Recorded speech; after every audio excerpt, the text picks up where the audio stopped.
ઉનાળાના આકરા તેવર હવે ઠંડા પડી જવાની આગાહી કરવામાં આવી છે, કારણ કે ધીમે ધીમે દેશભરમાં ચોમાસાનું આગમન થઈ રહ્યું છે। ત્યારે હવે એમપી, છત્તીસગઢ સહિત 6 રાજ્યોમાં પણ ચોમાસાની એન્ટ્રી થઈ ગઈ છે। મધ્યપ્રદેશ, છત્તીસગઢ, મહારાષ્ટ્ર, ઓડિશા, પશ્ચિમ બંગાળ અને ઝારખંડના ભાગોમાં ગઈકાલથી ચોમાસું બેસી ગયું છે।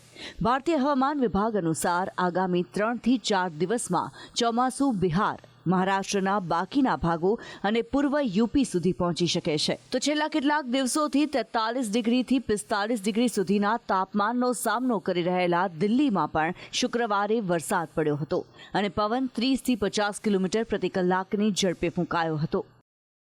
આઈએમડીએ જણાવ્યું કે દેશમાં અત્યાર સુધીમાં 77 મિલીમીટર વરસાદ નોંધાયો છે। આ સમયગાળા દરમિયાન થયેલા વરસાદ કરતાં આ 17% ઓછો છે। 1 થી 20 જૂન સુધી દેશમાં 92.8 મિલીમીટર વરસાદ નોંધાયો છે।